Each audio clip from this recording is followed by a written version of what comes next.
Okay. Good morning po sa mga magigiting na lingkod ng Panginoon. Mga handang magsunog ng kilay para lumalim at lumago sa kaalaman sa salita ng ating Panginoon. Saturday class po. So, our subject po, Project Apollos. Yun po yung atin pong subject. Apollos Project. Kasi mas gusto kong tawagin Project Apollos eh. Parang offline Apollos. Diba? Yung bang makapag-create tayo ng mga magiging katulad ni Apollos. Sa manual po natin, dito na po tayo sa guidelines for interpreting parables. Guidelines for interpreting parables. Yung atin pong pinag-usapan noong nakaraan, yun pong figuring out the figurative. No? Kasi bago yon, yung mga figure of speech ang atin pong mga pinag-usapan.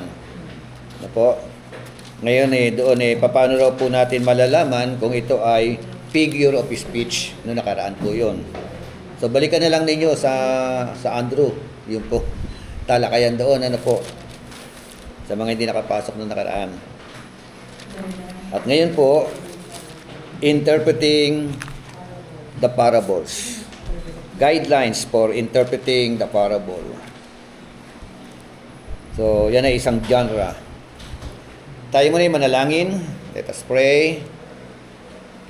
Okay. Pastor Jonathan, open us in prayer. Yes, Father, yes, salamat po sa kami ay nag-aaral din sa pagkakamang tulong ng kami. Ikaw nga po magbigay ng sapat na kalungan at kalaman sa aming kawan upang maintindihan namin ang aming mga pag-aaralan, upang matutunan namin kayo kung paano tamang pag-interpret ng iyong salita.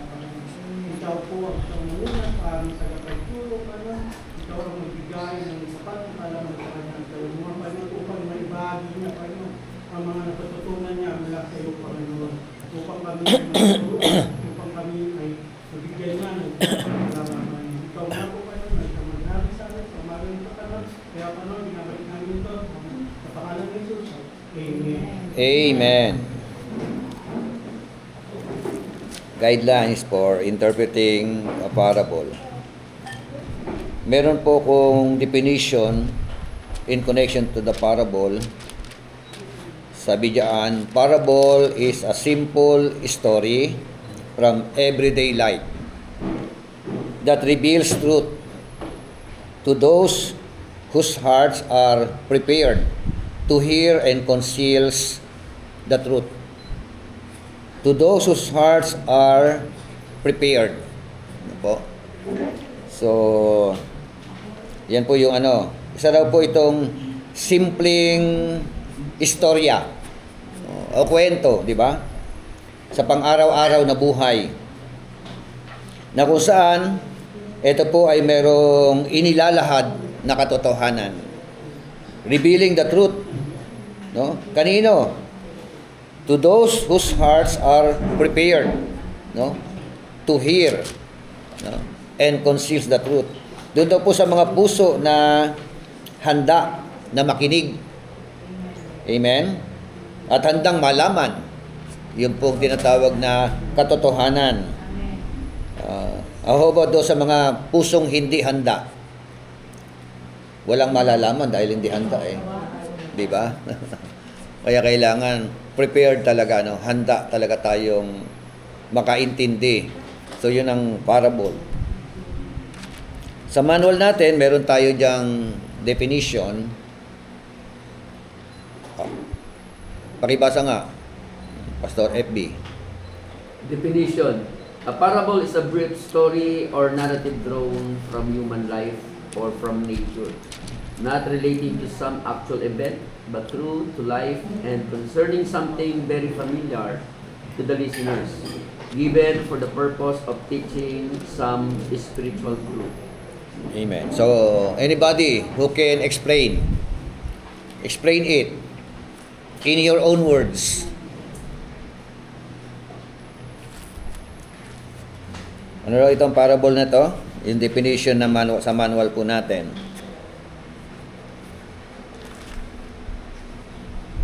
Ano raw ito? Ito raw ay alin? Isang Kwento. maikling kwento o maikling istorya. No, maikli, hindi mahaba, no? Parable, no? No. Na kung saan, ano raw ito? A brief story or narrative. Diba? Pag si Jesus Bishop, pag nagtuturo siya, number one, may mapapansin natin, gumagamit siya ng mga bagay na very kumbaga napapanahon para mag-draw niya yung attentions ng mga tao. So, gumagawa siya ng mga maikling kwento na kung saan nakapalugod patungkol sa buhay. Na maintindihan ng mga tao na yung kinikwento ni Jesus is connected sa mga sitwasyon na mangyayari. Okay, so tulad dito, no, mayroong purpose. Ano yung purpose? Of teaching some spiritual truth. Dito, no? Para raw magturo ng isang mga tinatawag na spiritual na mga katotohanan sa buhay po ng mga tao. So, yun po yung kanyang tinatawag na definition. Ito raw po ay story or narrative. Kasi istorya at yung narrative, same po yan. Hango sa, saan? Sa mga buhay-buhay ng mga tao. O kaya yung mga kaganapan sa nature. Diba? So, nakakakuha ng mga parable doon, ano. At hindi hango doon sa actual. Diba? Ang gagawin mo, halimbawa, pastor ka, meron kang gustong patamaan. Di ba? Parang wag yung buhay niya kukunin mo. Kukuha ka sa buhay na iba. Halimbawa, meron kang audience mo, meron diyang mga palikero. Di ba? Wag yung buhay nila ang ikukwento mo. Kasi ma-offend yan. Kunin mo yung buhay ni David. Kung paano niya kinuha si Bathsheba. Di ba? Oo. Kung paano niya pinapatay ang asawa ni Bathsheba. Di ba? At yung consequence noon. Di ba? Kaya lang, siguro mo sasabihin, actually, meron dito noon. Hindi ba yun? Naka-green. Di ba? Actually, meron dito nun, pero hindi ikaw yun. Kaya, di ba? Gaya ako, nung nakaraan, nagpizza ko doon kila Bishop Cagnayo. Medyo pinapasagian ko yung mga musikero na mga pwede maging pasaway. Ang mga musikero, kapag hindi lumalim sa salita ng Diyos, malamang-lamang magpapasaway yan. Tama ba? Malamang-lamang. No? Gagawa ng kalokohan yan. Magiging sakit ng ulo yan. Yung mga musikero. Kaya dapat ang mga musikero lumalim sa salita ng Diyos. Maging rooted sa Word of God. Diba? Kasi pag naging rooted sila sa Word of God, may another level of calling. Diba? At pag tinawag sila doon sa calling na yon, talagang very effective yung magiging panawagan sa kanila. Kaya ang bawi ko doon, sabi ko nga, actually, wala naman dito sa inyo. Sabi ko sa kanila. Sa ibang church. Hindi nagkapalapakan sila. Alam sila yun. Pero, drawn from human life or story, doon po sa hango sa ibang area o ibang lugar para patamaan mo yung kausap mo. Di ba? Patamaan ba tawag doon? O? Kasi papatama na naman si pastor, sabi nga, di ba? Oh. Yun nga eh. Yun ang ganyan yung sabi nga, not relating to some actual event, but true to life. Diba? And concerning something very familiar to the listeners. Diba? Very familiar.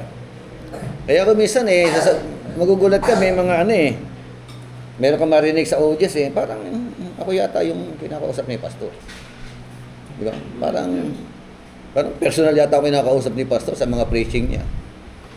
But actually, hindi mo naman siya masyadong kilala. Hindi mo alam ang internal na mga buhay nila. Pero ramdam nila parang sila pinapatamaan. Salita ng Diyos yun. Di ba? Pag tinamaan, talagang dapat umayos. Di ba? Huwag nang pumalag-palag pa o minsan sasabihin na nakikinig sugatan na nga.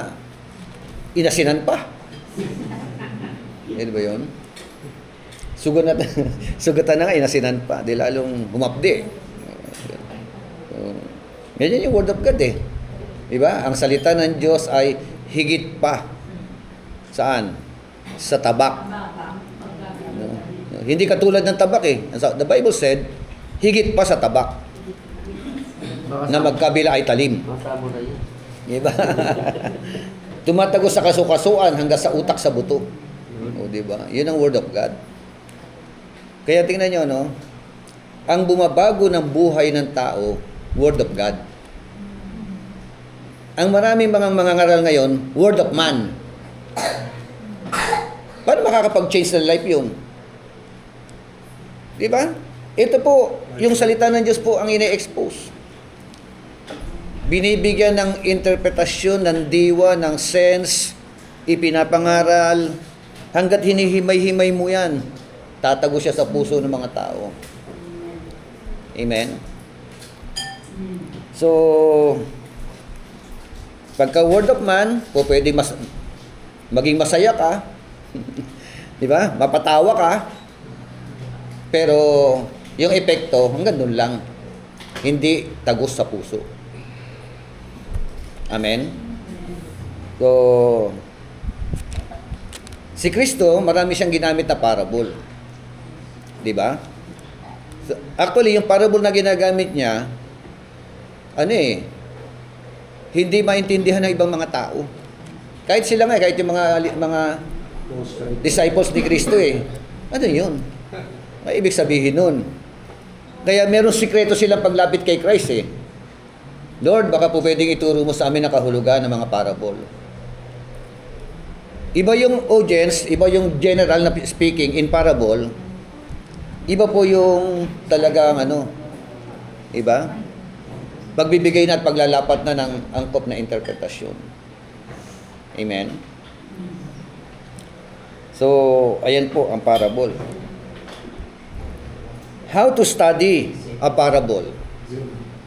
Yun po yung ating pag-usapan ngayon. Kasi po, di ba, lagi ko sinasabi sa inyo, bawat genre, it has own proper interpretation. Every genre.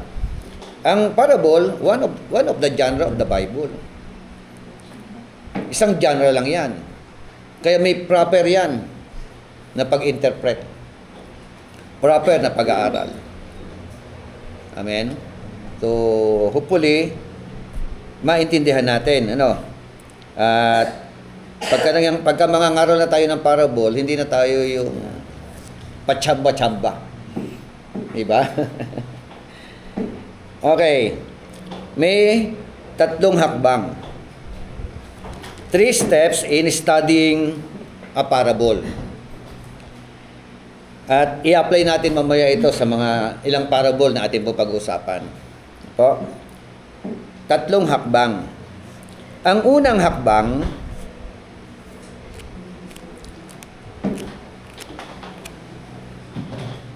study the 3 parts.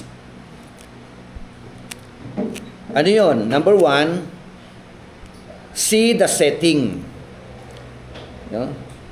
That is the first part. The setting.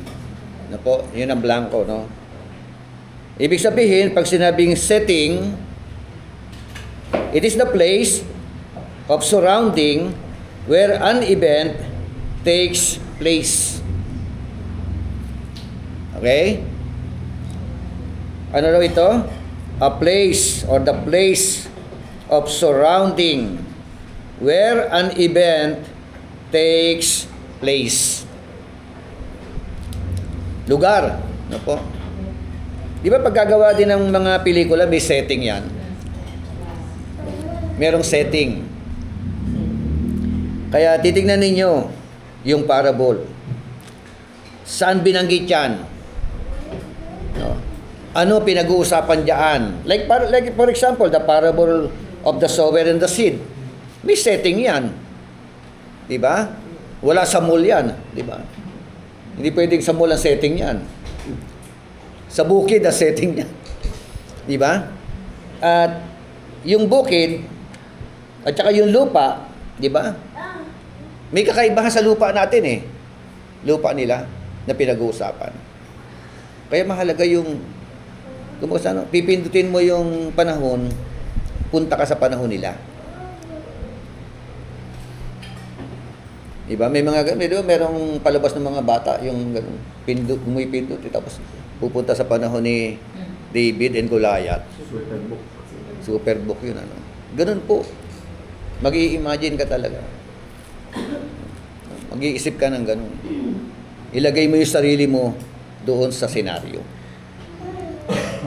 Amen? So, yan ang setting na tinatawag. Kahit sa paggawa ng mga pelikula eh. Halimbawa, horror ang pelikula. Ano setting? Di ba? Love story ang pelikula. Saan maganda magano ng setting? Di ba?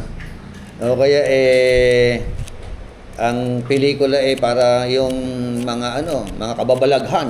Yung mga setting yun, di ba? Horror. Sementeryo.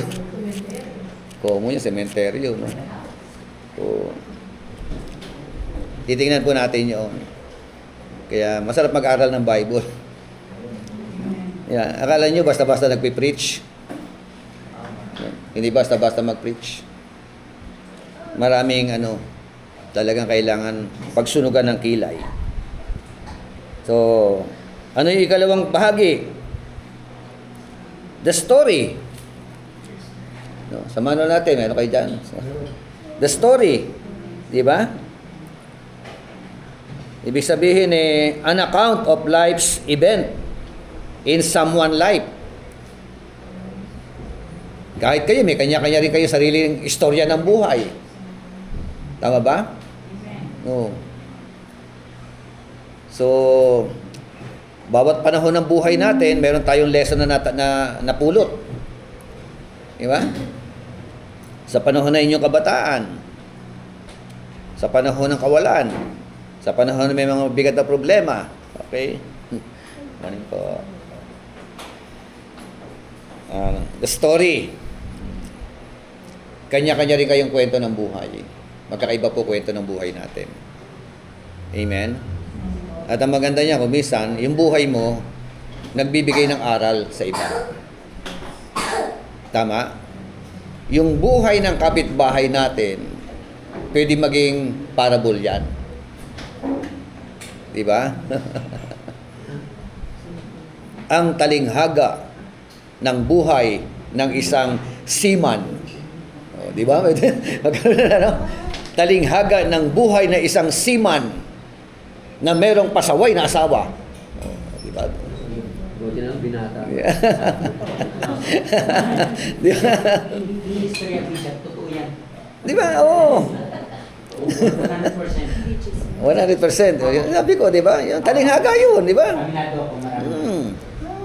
Nagpapakahirap ang asawa mo doon sa barko, di ba? Sumisisid sa ilalim ng dagat. Pagdating dito, yung asawa mo sinisisid din.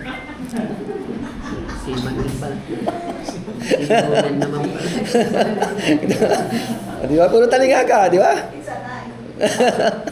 Titanic. Bishop, ang dami niyong si May yan na-share ako. Maraming ganyan. Tapos, So, to make the long story short, sa totoo, sa Lord na tumanggap sa ulit. yes, Pero mahirap sa una kasi Oh. ang puso natin kasi ayaw pa talaga di ba? makumbert. So, ganun po. Istorya na yan. Meron tayong makukuha doon na aral. Okay. Another one, the spiritual message as given in the scriptures. O, kita nyo, merong spiritual message. Ano? Bawat parable, meron siyang spiritual message. Hindi pwedeng wala yun. Diba? Hindi pwedeng wala. Basa nga po 78 ng Salmo, Kapitulo 78, talatang 1 hanggang talatang 3. Psalms chapter 78.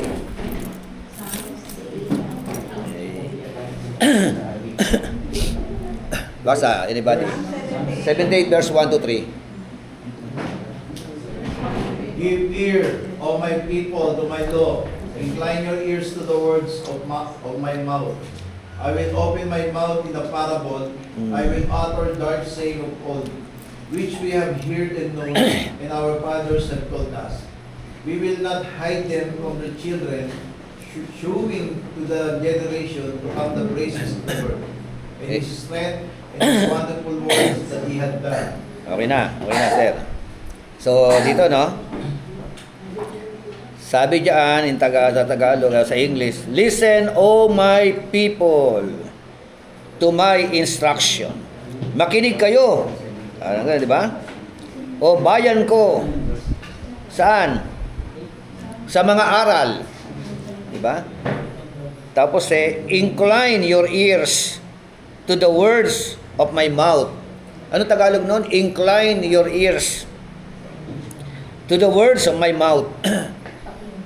Ikiling mo, parang gano'n, ano? Tuon. O, ituon. Ikiling mo ang iyong pandinig. Saan? Sa mga salita na namumutawi sa aking mga labi.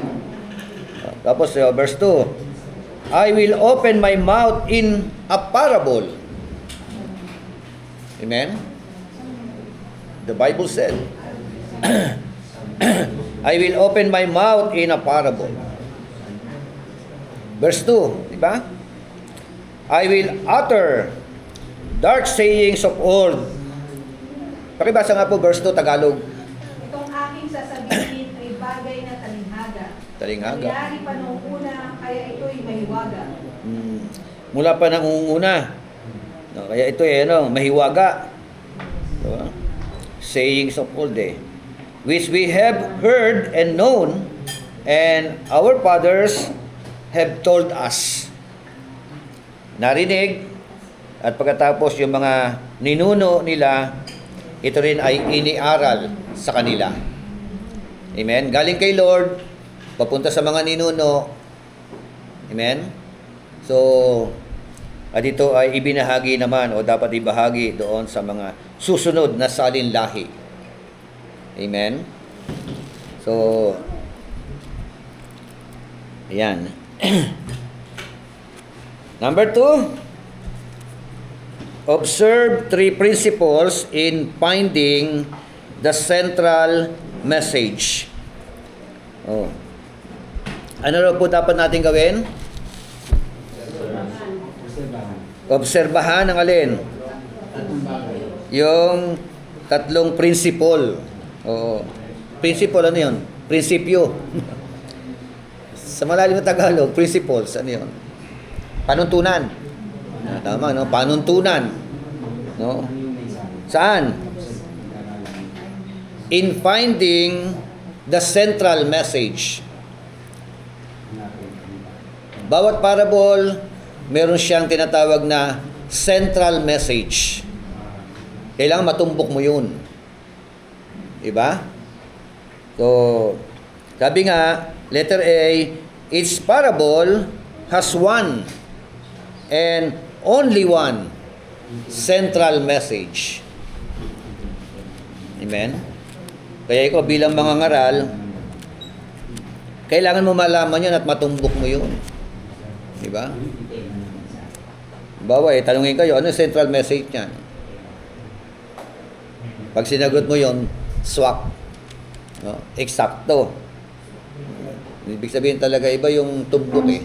Di ba? Hindi yung tsamba-tsamba. Oh. Letter B. Each parable has a number of details that have spiritual significance of their own.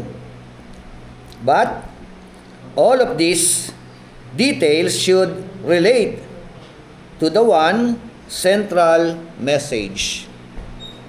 Oh. Ano ibig sabihin? Ano lang parable?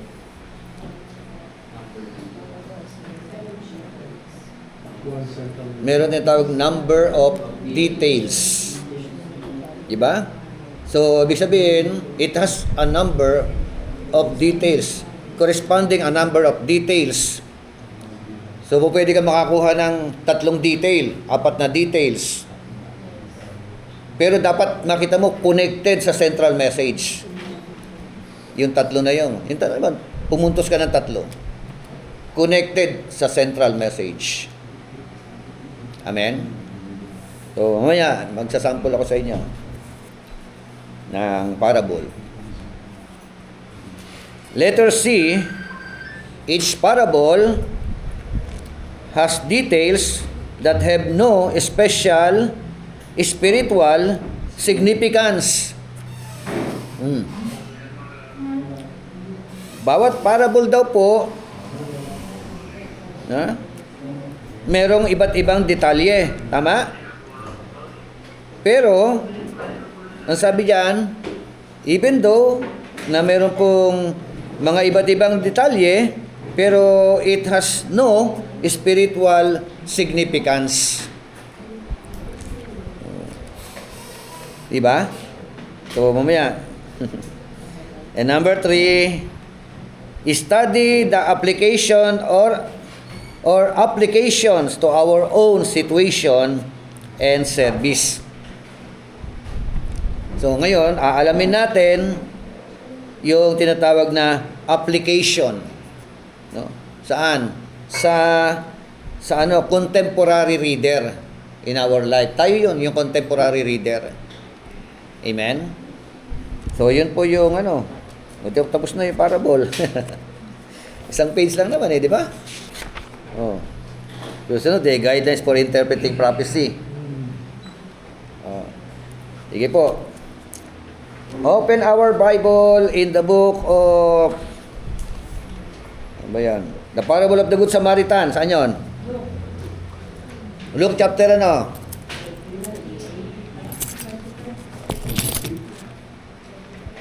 I-ano natin ito, i-guide natin itong pinag-usapan natin. Sample. Chapter 10, 25, hanggang saan? Hanggang 37. Bakit? Bakit yun ang context?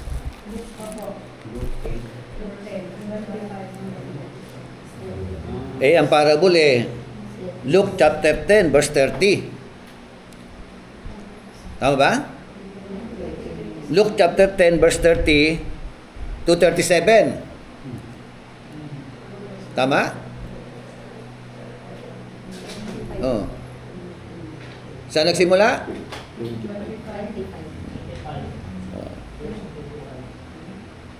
Yung kwento ng parable, saan nagsimula? Ha? Verse 25. Chapter 10, 25, verse 25. verse 25. Verse 25? Bakit sinama nyo verse 25? Kasi it's something to do dun sa... Ayan, kailangan i-depensa nyo yun, di ba? Which is, ang parable, nagsimula sa 30. Di ba? Sabi doon ng verse 30, Jesus replied and said, a man was going down from Jerusalem to Jericho and fell among robbers, and they stripped him and beat him and went away, leaving him half dead. And by chance, a priest was going down on that road, and when he saw him, he passed by on the other side.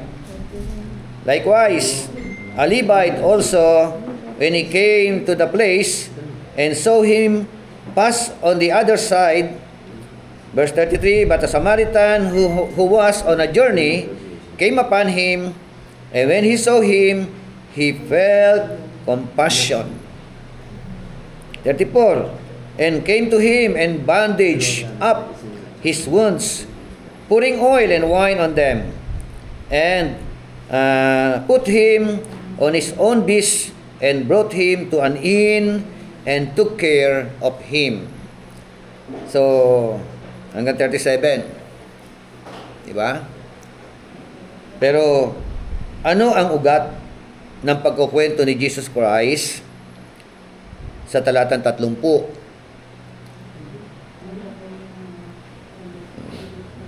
Nagsimula yan doon po sa encounter ng certain lawyer. Tama? Sa verse 25, ito po. And a lawyer stood up and put him to the test. Meron daw tumayo na abogado. Abogado?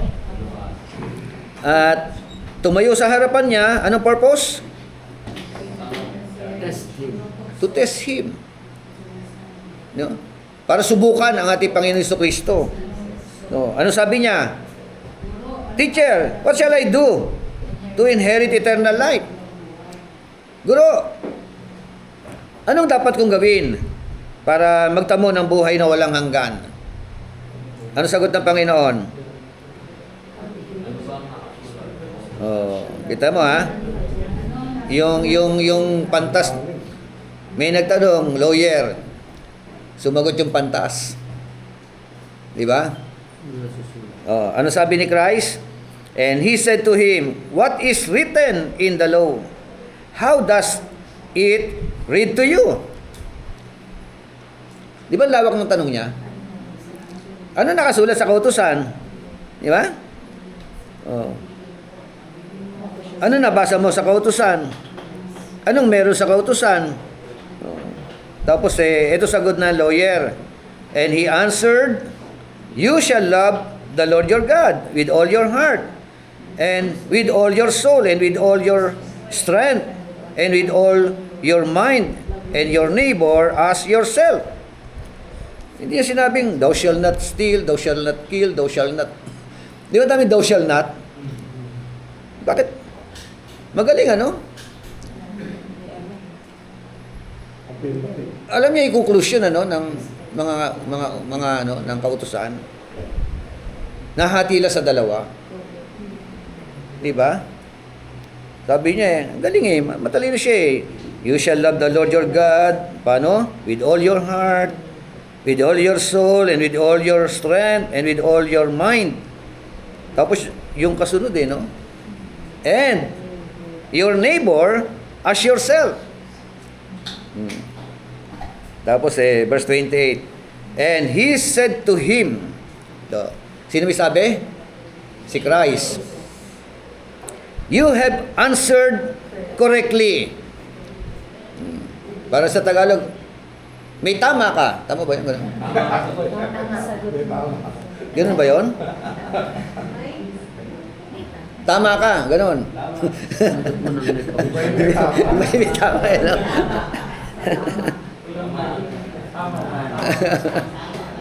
So, kasunod doon na sinabi ni Kristo yun, do this and you will live.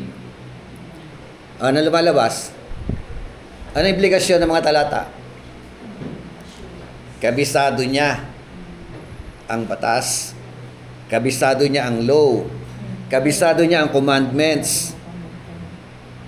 Pero, ibinubunyag ni Kristo, kahit kabisado mo, hindi mo namang ginagawa. Sabi ni Christ do this and you will live. Diba?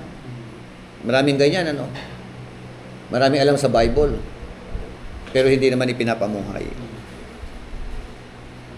Right? So, si Kristo na may sabi nun, yun ang implikasyon, malinaw na. Do this and you will live. Gawin mo yan para mabuhay ka. At dahil sa tanong na yon,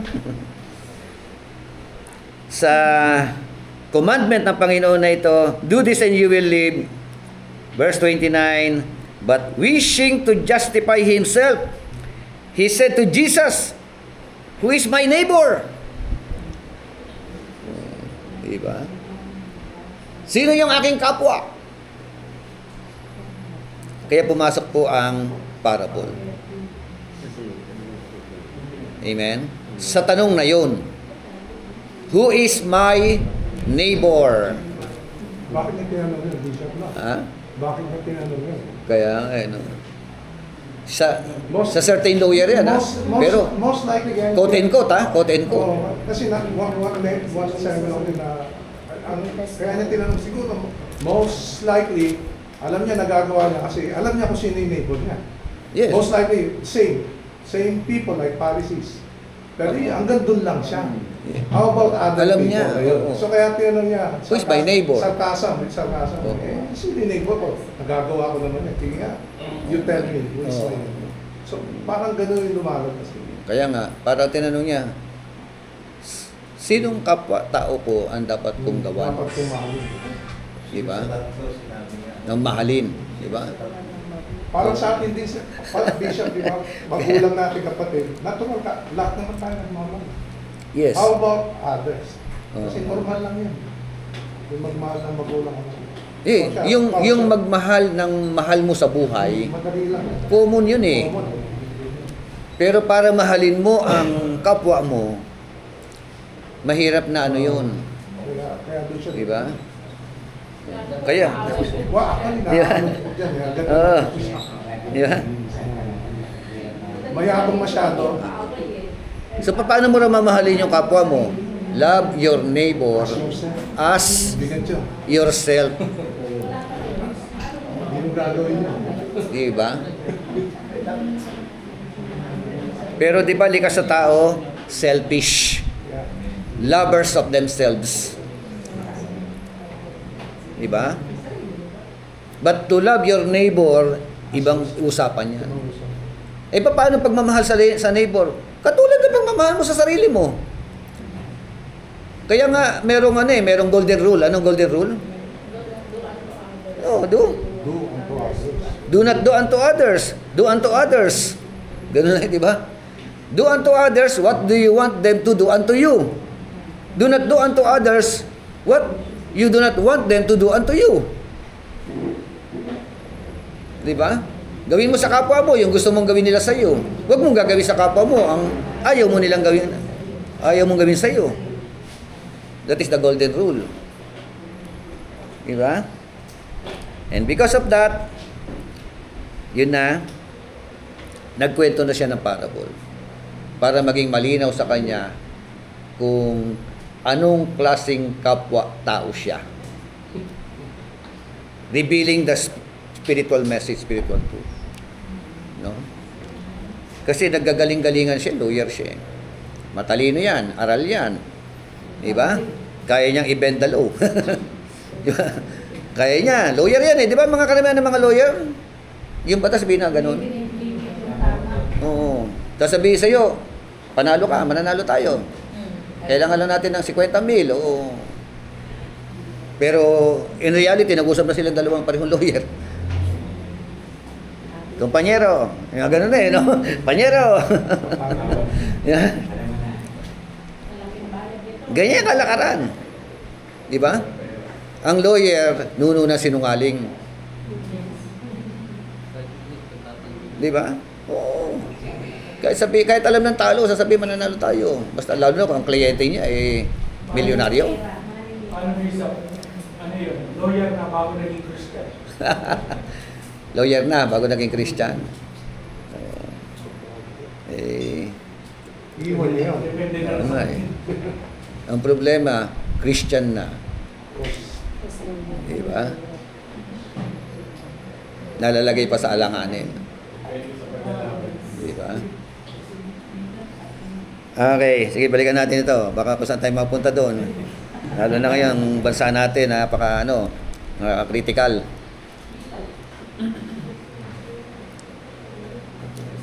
Dito muna tayo. a man was going down from Jerusalem to Jericho and fell among the robbers. So, ito po yung kwento. Tapos po, pagdating po ng talatang 36, 10:36 ng Lucas. Which of these three do you think proved to be a neighbor to the man who fell into the robber's hands? Sino ang tinatanong niya? A certain lawyer. Sa palagay mo, sino sa tatlo na ito ang nagpakita ng pagiging tunay na kapwa-tao? Amen. By the way, ano ang definition? Ano ang ng neighbor? Neighbor. So, nung tinignan ko yung neighbor, parang implikasyon na dito, the person besides you who is in need. Amen. Ito yung kalalagayan niya, no? The person besides us. Na-encounter natin every day. Who are in needs. Amen? Oh, ano, Ma'am Laren, Experience ko po yung nasa sa trabaho. Nahulog yung tao. Pagkahulog na sa bus, nawala siya ng malay. Wala ko sa So, jeep yan. walang ano eh. Ang hapon doon, yung hinahabol nila, yung bago pala ng malay, umalit. Sabi ko, dalawin yan. Tapos pinilan yung address, dyan sa Orpid, dati kasi kami nakatira. Nagkakaulit, nakasakit na ko doon. Wala siyang malay.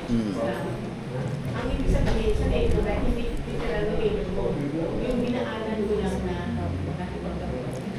okay. Yan ang aking So, ay happy po. that is your neighbor. Oh, Pastora. Ang isang kapwa-tao, yung nangangailangan ng pag-ibig, pagsulong at pagbabago. Okay. Ito yung sinasabi na ninyo. So, isang tao o mga tao na nangangailangan makaramdam ng pagmamahal, ng habag, ng tulong mula sa iyo. They are your neighbor. So, a person besides you who is in needs, who are in needs. So, iba-iba pangangailangan ng mga tao. Tama? Pwedeng money matter, relational problem, mental problem. Diba? Ang daming depressed ngayon. Lalo mga kabataan, maraming talagang depressed. At higit sa lahat, yung tinatawag na kaligtasan. So, tingnan nyo, lawakan natin. Ibig sabihin, ito pala pang pangangailangan ng mga tao. O pag-usapan natin kaligtasan. Kahit sa bahay ninyo sa tahanan ninyo, may mga miyembro kayo ng pamilya na hindi paligtas. Tama? Matindi pangangailangan nila. Kaya lang, may hakbang pa tayong ginagawa para sa kanila. Para tayong, di ba? Maraming mga Kristiyano parang parang yung priest, parang yung Levites, parang yung mga unang dumaan. Nakita may pangangailangan, Ang ginawa. wala man lang hakbang na ginagawa. Di ba? Yung mga kapitbahay natin dyan, sa labas. Pag nagkandamatay yan, puro impyerno yan Tama? Matindi pangangailangan nila. Oh. Mga kaibigan, mga kakilala, mga kaklase. Dami lang mga pangangailangan. Sila po yun. Diba? Na nangangailangan ng isang good Samaritan. Amen? Kaya yung nung ginawa ko ito ng sermon outline, ewan ko, na-press nyo na. Ang point number 1, in connection dito what is yours is mine.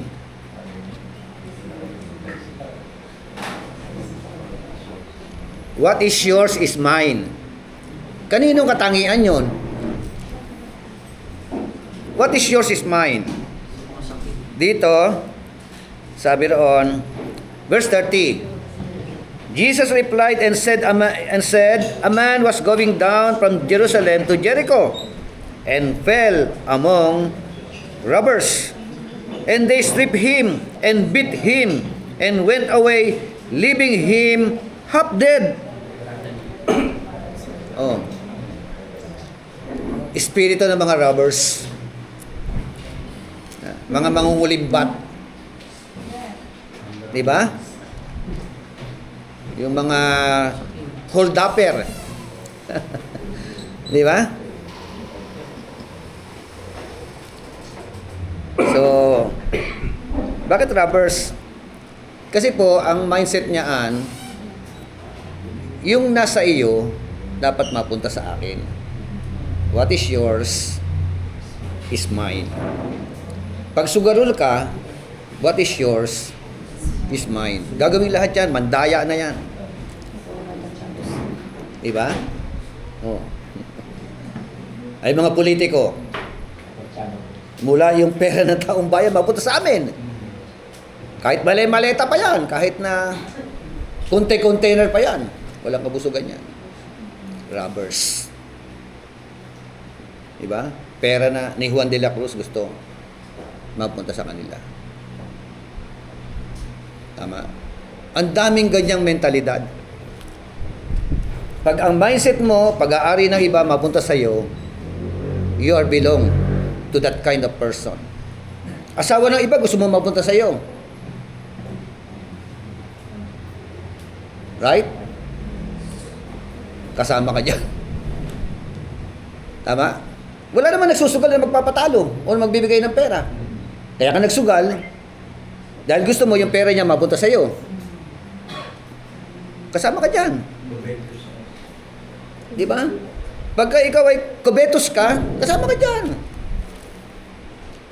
Tama? Oh. What is yours is mine. Pangalawa, ginagawa natin ng puntos na magkakamuka. Verse 31 hanggang 32. And by chance, a priest was going down on that road. And when he saw him, he passed by on the other side. Oh, sino yon? Priest. Pare. Naglilingkod sa templo. Diba?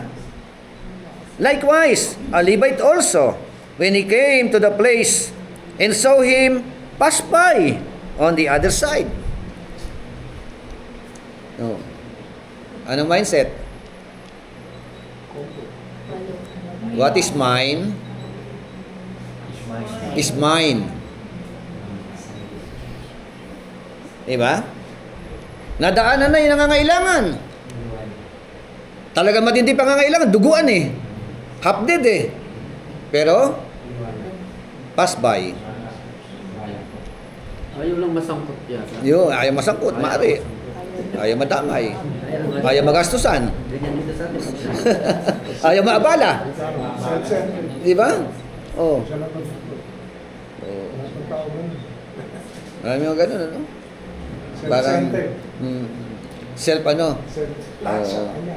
Yun nga eh. Wala ka naman ginagamba, inagrabyado. Wala akong ginagawa. Wala ka rin natutulungan.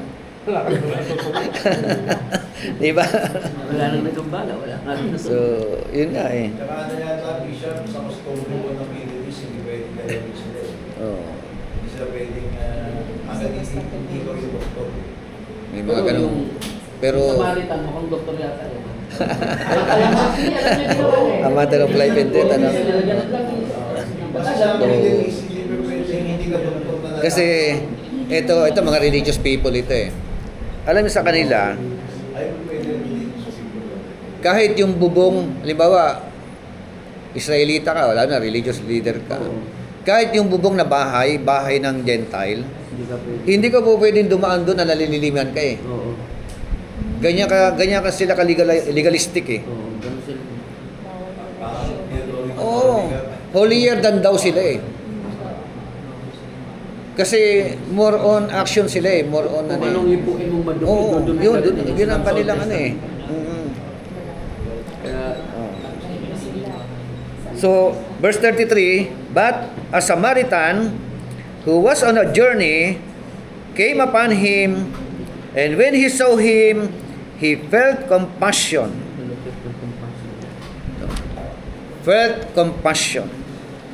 At dahil nga napukaw ang damdamin ng awa, di kasunod. Di ba? And came to him. Binabaan niya. Di ba? And bandage him. O bandage up his wounds, pouring oil and wine on them. And he put him on his own beast and brought him to an inn and took care of him. Amen? Nakita, naawa, binabaan, gumawa ng first aid. Di ba? Matapos gawa ng first aid, pinasan niya, dinala niya sa ospital. Di ba? Talagang abala yon. Di ba? Matinding abala yun, pati pera kasama. Di ba? So, tapos ng 35, on the next day, he took out 2 denarii and gave them to the innkeeper and said, take care of him, and whether more you spend, when I return, I will repay. Oh, di ba? Matindi, no? Exposure. In-expose yung sarili. Na gano'n na, no? Sacrifice na, no? Pati, Lokohin. mm. Hindi naman yan. Tapos binalingan niya yung kanya kausap sa 36. Ang tanong niya, to, sa ano, Good Samaritan, point number 3, what is mine is yours. Amen? So, yung robber, what is yours is mine. Tama? Yung Levites at saka yung priest, what is mine is mine. Yung Good Samaritan, what is mine is yours. Amen? Kaya binalingan niya yung kanyang kausap na naggagaling-galingan, kabisado ang talata. Di ba? Which of these 3 do you think proved to be a neighbor to the man who fell into the robber's hands? Sagot niya, and he said, the one who showed mercy toward him. Oh. Jesus said, Then Jesus said to him, go and do the same. Inulit niya. Ang ganda ng sagot mo. Di ba? please, Oo. Bishop, dati po ang maisip po ng mga bagong Christian, yung neighbor, yung nasulatan. Yung? Yun yung minsan parang iniisip natin. Yung tinulungan, yun yung neighbor. Pero kung babasahin pala yung buong context, Context mo. sabi ni Lord sa lawyer, do this. Oo. Kasi Oo. even the Levites yung priest, hindi nila ginawa. Yes. Kaya nga kung sino yung nagkawang gawa, iba lang. Mm. Kaya ang inulit niya, do this Mga eh. teaching na Diba? ang nilanong neighbor, yung Oo. sulatan. Oo. Go and do the same. The same ng ginawa ng Good Samaritan. Kaya every time pala sinasabi niya, do this, do this. Oo. Yung pala. Kasi nga, sila nga kabisado talata eh. Pero hindi naman nila ginagawa. Tuldok sa tuldok, kabisado ng mga yan eh. No? Yung mga Pariseo, mga scribes, mga tagapagturo ng kautusan. Pero walang gawa, kulang sa gawa. Diba? Quote and quote eh. Quote niya eh. No? Love God, diba? With all your heart, with all your soul, with all your might, diba? With all your strength, and love your neighbor Ask yourself. Hindi mo magagawa yun. Ako di mo magagawa yun. Yung love your neighbor. Hindi, kasi parang ini-imply ni Lord yan. Hindi mo magagawa yan. Kasi sino ba naman taong i-expose ko yung sarili ko sa extortion? Sabi niya, bayaran ko pa kung whatever. Oo. So yung extent, yung lavish ng love na, yung katulad ng pagmamahal na yan. And nobody can do that. Parang sinasabi niya, akala mo nagagawa mo, love you, madali mo sabihin, love God above all. Pero ang tanong, nagagawa mo ba yan? Every day. Tayo ba nagagawa natin love your neighbor as a Kaya nga, yung aplikasyon nga ang ano, hindi mo hamon sa magagawa atin. yan unless you have the power of the Spirit. Yun yung malaking ano dyan. In depth sa kasi hindi ko talaga magagawa, kahit na hanggang ngayon, hindi ko magagawa. Meron may sakit sa atin, sa hospital. Meron Na- ako lahat ibibigay mo. 10,000. Oo. Hindi ka man kita kilala. Ngayon lang kita nakilala. May sakit yung anak mo. Kaya ko ba ibigay yung 8,000 sa'yo? May pangangailangan din ako. Eh, yun yung gusto niya pag-uwi. Nobody can do that. Oo. Ako hindi ko kaya gawin. Maliban na lang. Nakalipan na lang. Ang Espiritu ng Diyos. nasa iyo. Yun, Pero ang oo. point, you believe na lang sa akin kasi we cannot do everything. Hindi natin kaya gawin. Ako, impossible na. Kaya nga, walang... So, I rest my case. Maniwala na lang ako. Hindi, mga case, marami mga case-to-case basis. Like for example, may naglalakad kayo, may nakita kang nagtutulak ng sasakyan. Hirap na hirap siya pagtulak. Eh, ginawa nyo, nilagpasan nyo lang. Isa yun eh. Hindi mo man lang, baba muna tayo, tulungan natin para... That is your neighbor. Di ba? Nagmamaneho ka. Nakita mo, merong malaking bato na ano, iniwasan mo lang. Bahala na yung makakasagasa dyan. Ako nga, Pastor, Di ba mga ganun ba meron mga ako ano? talaga experience niyan. Oo. Sarap ako na. Oo. Buhay pa, hindi ko rin tinulungan. Kaya alam kong pastor na ako. I mean, yun yung sinasabi ng Panginoon. Kasi Pastor, Oo, kasi mahirap yan, Sa pero totoo naman po without talaga the kasi, sa sitwasyon guidance of natin the Lord. dito, iba kasi dito eh. Katulad may binaril, nilapitan mo, sinunod Ay, oo, siyempre, hindi kailangan- Yun ang cost na nung yun yung cost na. Kaya kailangan din naman Kaya ano. nga, eh, Sabi, you have to lay down your life for others. Oo. So, yun, hindi talaga magagawa. Kaya, yun yung most misunderstood para mo. Kasi any one of us can be a good Samaritan. Madaling sabi niya, katulad na pinulungan mo, good Samaritan ako. Hindi yun yung tinutumbok nila. Tinutumbok nila, hindi mo kayang gawin. Only I can do that. So, yun yung Kaya dating sa akin. kailangan natin ang Kailangan- guidance ng kailangan kita Panginoon. doon kasi di ako Diba? masisita. Oo. Because Kaya hindi ka what sa you tao want- ang makasarili. Ang pinagagawa mo sa akin, imposible. Hindi ko magagawa. Pero sinasabi, Based on experience. nung sinabi niya, ano eh, gawin mo to, yun ang gawin mo. To. Imposible ba na, Nagagawa ko sa iba yung madali. Hindi, sa kanya, no? Pero Halimbawa, dito ito lang, kausap niya, eh, no? Hindi ko magawa. Yung i-put ko, i-agent in life ko, tsaka yung family ko, just for the sake ng isang tao dito. Ay, hirap. mahirap talaga. Oo, mahirap. Kung walang guidance ng Panginoon, kung walang pagkasi ng Holy Spirit. sa kasi yung buhay nangyari, natin. Bishop, kasi may mga keyword na ginamit dito eh. Oo. Nakaramdam siya ng compassion. Oo. Pag sinabing compassion, matinding naramdaman na talaga may malasakit eh. Eh tayo minsan narinig na, ay, nakawawa, hanggang ganun lang tayo kawawa lang. Oo. Hindi Hanggang compassion sympathy tawag. lang. Ano yung naramdaman ko? Pero Diba? wala akong Oo. ginawa. Yung keyword po kasi compassion. Pag sinabing compassion, only Jesus has. Pero practical totoo naman, marami pa rin mga Kristiyanong hindi talaga, hindi na kaya, mahirap to, mahirap. Sobrang hirap. Pala madali lang yan. Mahirap po talaga. Oo. Kaya hanggang ngayon, nag-stick sa akin. Oo. Naalala ko yung parable. So, nung nag-sermon ako sa parable, nung nag-sermon ako niyan, yun sinabi ko. The Lord is trying to give us a message of impossibility so that we can come to Him. Nakala mo kasi, okay, mabait ka sa pamilya mo, mabait ka, you do something sa neighbor mo, ganun-ganun. Eh, good Samaritan ka, no? Hindi yan yung good Samaritan na gusto mo. Ito yung good Samaritan. Lavish love. Ibibigay mo Iba eh, no? Ibang Hindi mo klase. lang magagawa. Pero may mga tao rin kasi talagang nakakagawa ng mga Meron naman kasi Pwede talaga sa move ng Hindi, sa simpleng kaparaanan lang kako eh. Dapat parang ano eh, no? Natulungan lang siya eh, tumulong sa ano namatay. Yun, willing siya i-aral yung life. Mm. Mga tao talagang kaya nilang i-alin yung buhay nila kung gusto nila pa.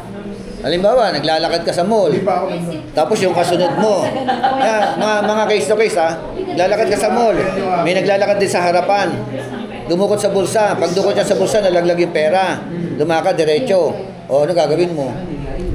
Nakita mo na, o di ba? O, Meron po yung mga kunwari, yung bundol ng trend.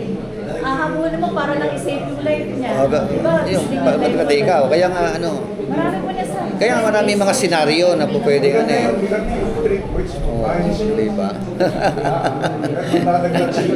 Medyo ma-enlighten yung mga Minus mine. Mine, yours is mine. Sabi nila. Yun. Yung aking Kasi nga, a little things eh, yung maliit na bagay na po pwede mo magawa sa kapwa mo, Sa maliit. lalo sa mga nangangailangan. Basta may kakayanan. Pagka yung talagang matindi pangangailangan ng tao, kahit na halagang 500, napakalaki sa kanila yun. Pero sa pagka mayayaman niya, bigyan 500. Simple lang sa kanya. Di ba? Naalala ko kasi. Bishop, Oo. 5 piso nga lang. Yeah. Hindi kaya ibigay. Di ba nagbabarang kayo? Yeah. Ayaw nagbabantay. Minsan ayaw mong bigyan kasi hindi mo naman. Makalimutan. Attend nyo naman po kasi. Ito po, Hindi galing sa tama.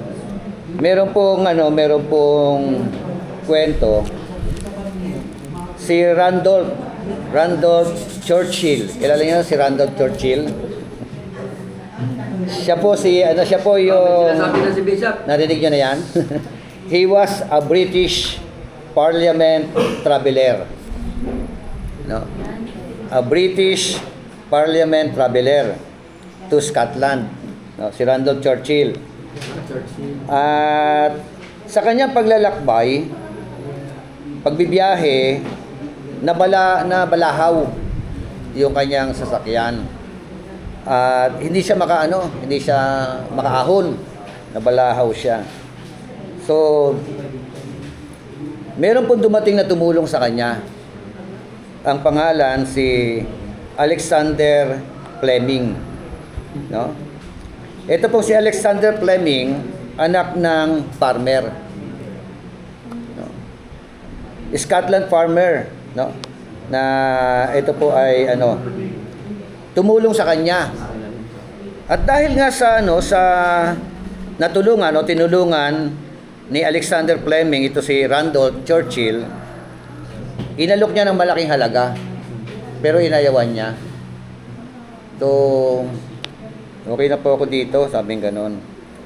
Ang ginawa na lang po ni Randolph Churchill, dahil farm boy, hindi makapag-aral, tinanong na lang niya, anong gusto mong paglaki mo? Gusto niya rin maging doktor. So, in other words, tinulungan ni Randolph para pag-aralin. At nakatapos. Yan, nakatapos naman si Alexander Fleming. Paglipas po ng 50 taon, sabi nga 50 years later, ito pong si Alexander Fleming nakapag ng gamot, yung penicillin. Alala niyo na yun? Naalala ko pa. Di ba? Ito yung mga yan, pinag-usapan natin. At ito pong anak ni Randolph na si Winston Churchill. Winston Churchill. Si Prime Minister. Nagkasakit ng matindi, mamamatay na, point of death na. At oo. Connect. So, di ba connection connected At when he close to death due to pneumonia, Nabuhay siya. at ang ginamit pong gamot o ang pinanggamot, penicillin. No? So, yung penicillin wonder drug discovered by Alexander Fleming. So, sabihin, nadugtungan ng buhay yung anak ni Randolph Churchill na si Winston Churchill sa pamamagitan ng gamot na ginawa ni Alexander Fleming. Kaya yung pagtulong mo sa kapwa mo, hindi nawawala ng saysay. Yung ginawa ng tatay, hindi man siya ang nakinabang, anak niya ang nakinabang. Tinulungan niya si Alexander Fleming na makatapos ng pag-aaral. Sowing and reaping. Kaya wag tayong titigil ng paggawa ng mabuti. Sabi natin, totoo mahirap.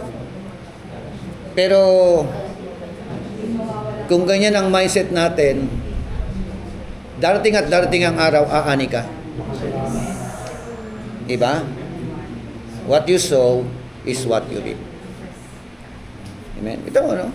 Hindi man inani ni matanda na tumulong kay Alexander, anak niya pala ang makikinabang. At yung mundo na kinabang kay Yung Winston naman, ano? Kasi siya yung panalo sa gera sa Oo, sa diba? Nazi. Oo. Ito yun. So, Hindi niya pala tinulong sa Talo. kaya ang hamon sa atin, yung hamon doon sa lawyer na ito. This is also a challenge for us. Although mahirap. Di ba? Kaya sa tulong ni Lord. Yes. Sa tulong ng Panginoon. Amen? Hindi naman mag-uutos si Lord na hindi kaya eh. Kaya niyang inutos yun eh. Dahil kaya. Amen? So, the parable of the Good Samaritan. Pwede niya i-preach yun, ano? May 3 points sermon pa kayo, 3 points na ano. Yeah. Ang nakakalungkot, kasi nga, sa ating manual, sabi diyan, each parable has a number of details, sa letter B, number 2, no? That have spiritual significance of their own. But all of these details should relate to the one central message. Sa number 3 o letter C, each parable has details that have no special spiritual significance. Ang problema kay Augustine, ilan si Augustine, isa rin siyang theologian. At binigyan niya po ng interpretasyon, detail by detail. Na-tempt siya na lagyan ng mga detalye, ng mga spiritual message, bawat detalye. No? Kasi ito sa parable po may parable na walang detalye. Katulad nito, the parable of the Good Samaritan, walang mga details yung word for word. Sa parable of the sower and the seed, merong detalye na binigay si Kristo. Ito ang kahulugan niyan, ito kahulugan niyan, ito yan. No problem with that eh. Binigay ni Kristo yun eh. Sure yun, 101% yun eh. Kaya lang marami mga Kristiyano na tetempt. Bawat parable na walang detalye, binibigyan nila ng spiritual significance. Ito sinabi ni Augustine. Ayon sa kanya, yung pong a certain man went to Jericho, si Adam daw yun. Ganda mo, no? Kasi si Adam, ewan ko bakit si Adam. Yung the heavenly city of peace from which Adam fell, no? Ito raw yung Jerusalem. Yan ang layo, no? Pero theologian yan, ha? Theologian yan. Parang ina-allegorize niya siya. Ina-allegorize. Tama yung sinabi mo, allegorizing. Di ba? Yung Jericho daw, ito yung the moon, and thereby signifies Adam's morality. Yung Thebes, the devil and his angel. The devil and his angel. Strip him, namely of his morality, paglalahad ng kanyang kasalanan. Yung nung sinaktan siya, di ba? Hinagupit siya, pinairosahan siya. Beat him, persuading him to sin. Yung beat him, left him half dead. As man lives, but he died spiritually, therefore he is half dead. Yan yung pinakahulugan niya, no? The priest and the Levite. Ano daw ito? The priesthood and ministry of the Old Testament. No? The priesthood and ministry of the Old Testament. The Samaritan, Jesus Christ. May tumama yata. Bound his wounds, binding the restraint of sin. Oil, comfort of good hope. Wine, exhortation to work, the fervent spirit. Beast, the flesh, in the church. Yung in daw, dadali sa simbahan. Saan niya kinuha yan? Reference to. Yun nga eh. Sarili. Inabila Oo, rin. sarili. Natempt nga eh na Ano ano eh. para Yung video na pakinggan ko yun, sir. ma-avoid namin yung ganito. Kaya, oh, di ba? So, kaya nga pinag-usapan natin na observe the three principles in finding the central message eh. Central message. Oo, in finding the central message. So dapat Na-tempt siya na bigyan ng kahulugan bawat details o kaya words. No? Which is theologian din naman yan. may mga connect din. Di ba? So, yan po yung yun po yung dapat i-avoid natin. At nakita mo natin yung yung mga kahalagahan ito. Yung Bishop, maging aware din yung pagbabasa ng komentary. Minsan, yung ibang, yung mga ibang mga komentary. Commentator. Oo. Hindi naman tama yung message. Yan, kaya kailangan din eh. Saka mo na lang basahin kung natapos yung sir. Kasi pag nagbasa ka mo lang, Ito pa. Luke chapter 13, verse 6 to 9. 13. Sinabi pa sa kanya ni Jesus ang talinhaga nito. Kay isang taong may tanim na puno ng higos ang kanilang ubasan. Minsan tinignan niya ang may bunga ang puno, ngunit wala siyang nakita. Sinabi niya sa tagapag-alaga ng ubasan, 3 taon na akong pumaparito at naghanap ng bunga sa puno ito. Ngunit wala akong makita. Patuloy mo na nakakasikip lang yan. Ngunit sumagot ang tagapag-alaga, huwag po muna natin putulin ngayon. Bukayin ko po ang palibot at lalagyan ng pataba. Baka sakaling mamunga nasa susunod na taon. Kung hindi pa, saka po ninyo paputol. Hanggang 30 po. 13 hanggang 9. Okay na. 13, 6 to 9. Yan po yung So, nagsimula siya magkwento ng parable sa verse 6. Tama? Pero, saan nag-ugat? Bakit niya naikwento ang talatang 6 hanggang talatang 9? Sa verse 1. From verse 1 na Verse naman, 1. hanggang verse 5. Kasi nakalagay then eh. Then Jesus to. Oh, di ba? So ibig sabihin, connection dito. Connected, Oo. yung connectivity. Ah. Yeah?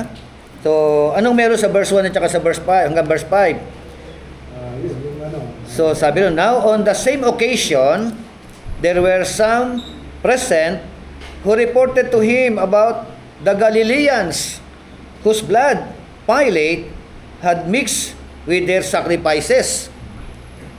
Yun ang kwento, no? Ibig sabihin, sa okasyon na yon, meron daw nagkwento kay Jesus Christ, tama? Yep. Nag-report sa kanya. Anong report? Tungkol doon sa mga Galileo o Galileans. Anong ginawa sa kanila? Anong ginawa? Pinatay.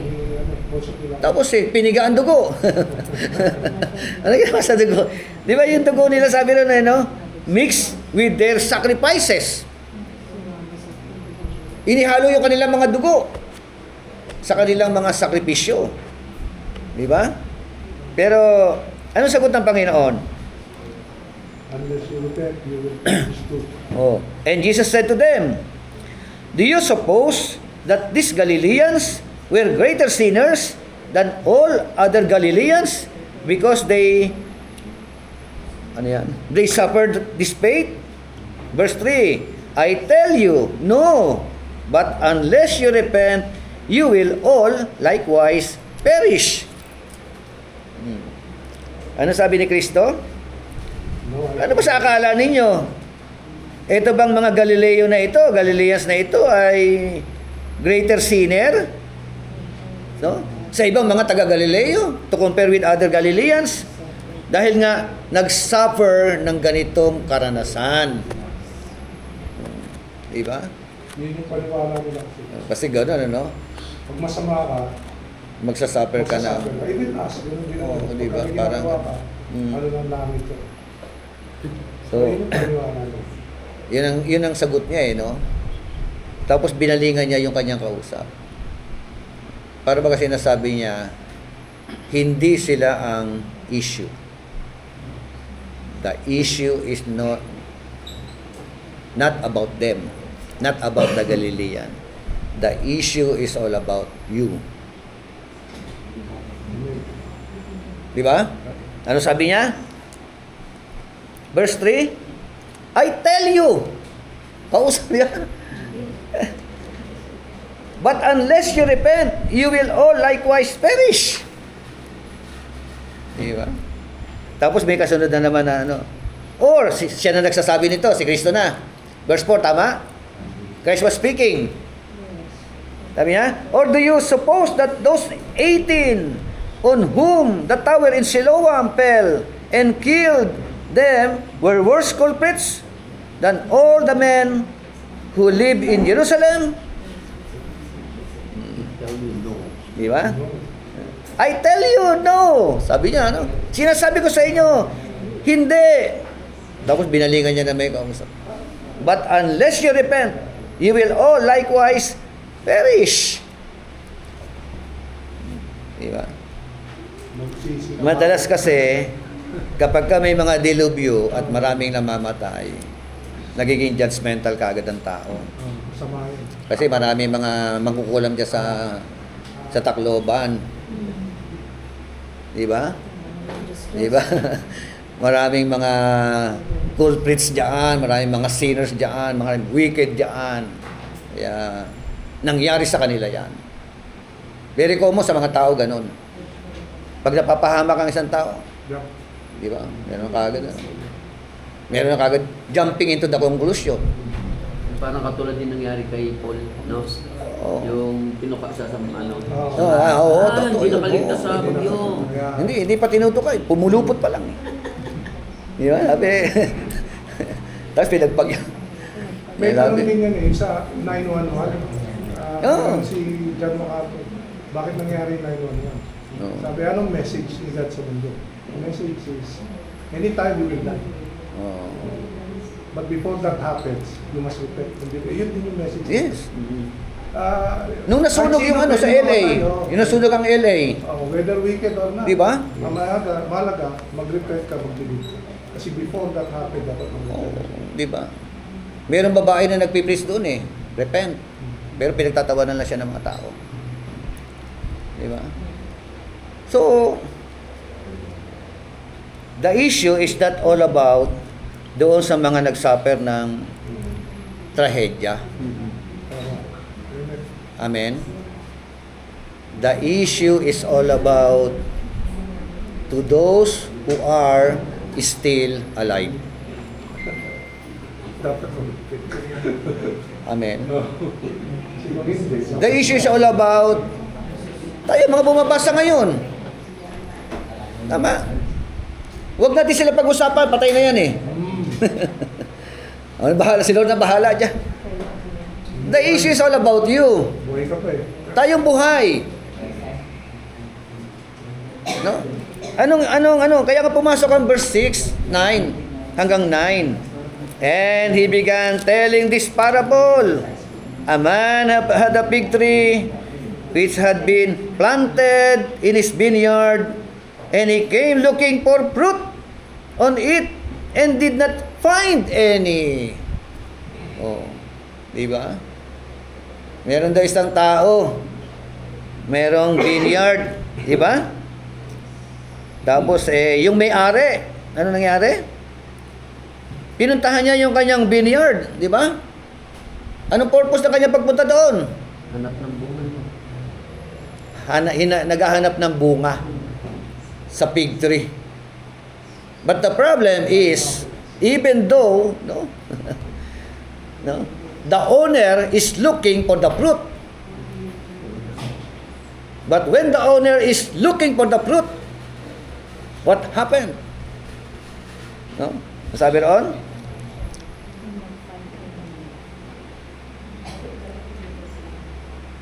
And did not find any.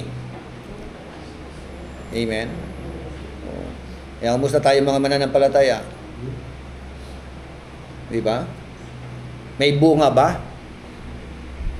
Ay kung halimbawa dumating si Lord ngayon, mamayang gabi, o kaya dumating kamatayan. Di ba? Meron kaya tayo may pipresent ang bunga. Eh dito sabi, sa paghahanap niya ng bunga, wala kahit isa. Kahit bubot sana no? Kahit ano. Wala did not find any. Kaya talatang 7, and he said to the vineyard keeper, behold, for 3 years I have coming looking for fruit. Ito mo, kala natin once lang. 3 taon na pala pabalik-balik yung mayari. 3 years na palang back and forth pabalik-balik Di ba? Hindi mo naman kasama. Di ba? Taon mo naman kasama. Oh. Baka mayroong lumitaw, ano? Pero sabi ron, I have coming looking for fruit on this fig tree without finding any. Ano sabi niya? Cut it down! Tinawag niya yung vine dresser, ano?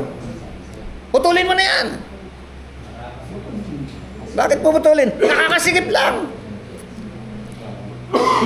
Ang lakas kumain! Di ba? Pinapakinabangan yung mga resources ko. Di ba yung fig tree, sip-sip lang na sip-sip ng vitamin sa lupa yan Kay Lord galing yan Diba? Oh. Buhay natin galing kay Lord. Yung mga resources nandiyan dyan, galing kay Lord lahat yan Di ba? Ilang Jollibee na ba nakain mo? Pati Jollibee pa kinakain? Manok sa Jollibee. Diba? Pero, yun nga puro tayo pakinabang. Tama? Pero yung may-ari ng buhay natin, hindi nakikinabang sa atin. You know? So, kaya nga nag-decide no? Cut it down. Bakit? Why does it even use up the ground? Di ba? Sip-sip lang na sip-sip na ng mga vitamina galing sa lupa. Parang gano'n no? Putol na lang.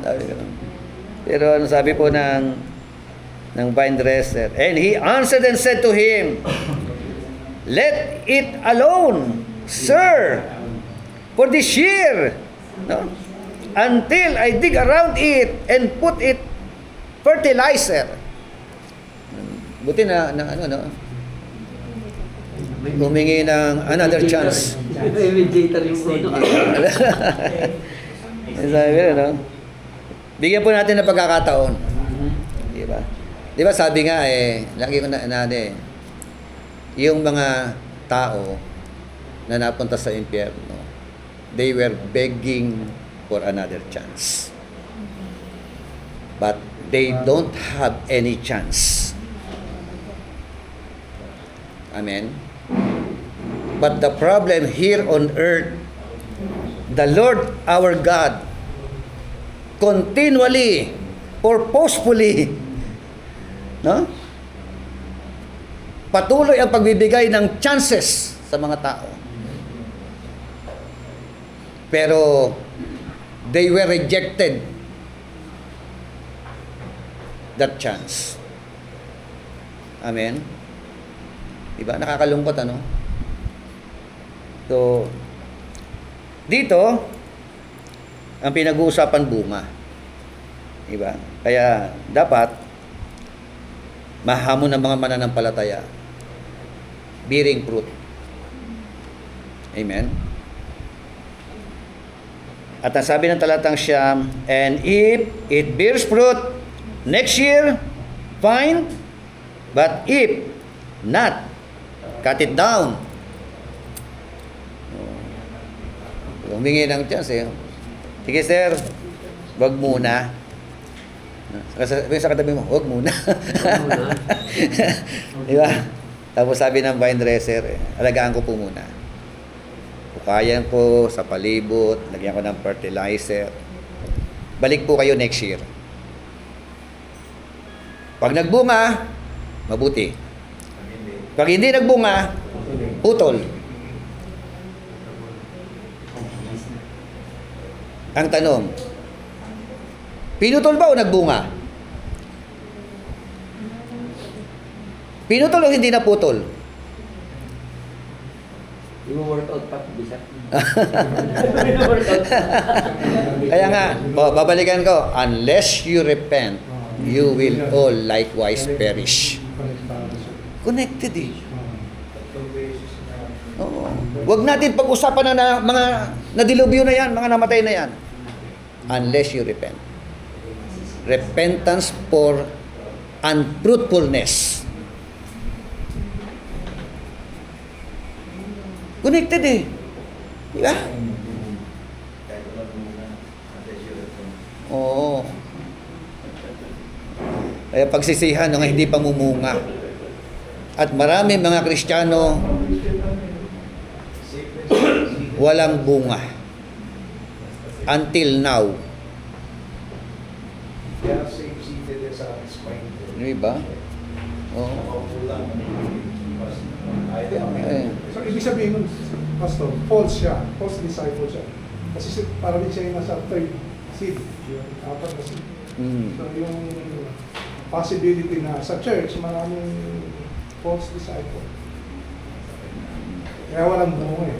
Kasi magbubunga at magbubunga. Magbubunga. Pagtuturo. Hindi kasi nga ang maraming mga Kristiyano, sa totoo lang, kulang ng panahon sa salita ng Diyos pagbasa.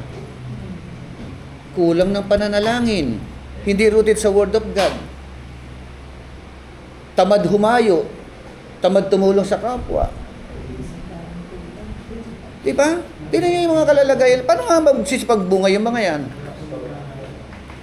Umaasa na lang every Sunday yung nga sa preaching. Tutulugan ka pa. Late na nga dumating. Oh, late pa darating. Benediction na dumarating eh. Oo, na po.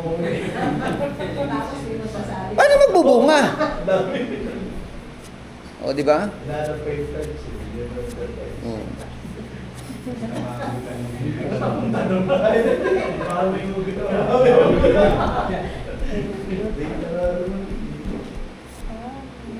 Amen? So, di ba may, yung hamon, ano? May challenge yung, yung parable. How about Matthew chapter 20, verse 1 hanggang 16?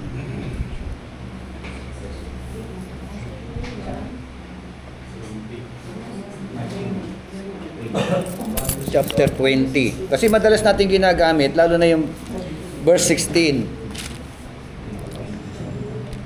Yung may nahuhuling nauuna. Eh, maraming mag- Kaya nga, di ba? Matthew chapter 20, verse 1. Parian na lang ay may verses ang taong lumabas na maagang-maaga upang kumuha ng manggagawa para sa kanyang basan. Na magkasundo na sila sa upa na isang salaping pila na maghapon, ang mga manggagawa pinapunta niya sa kanyang basan.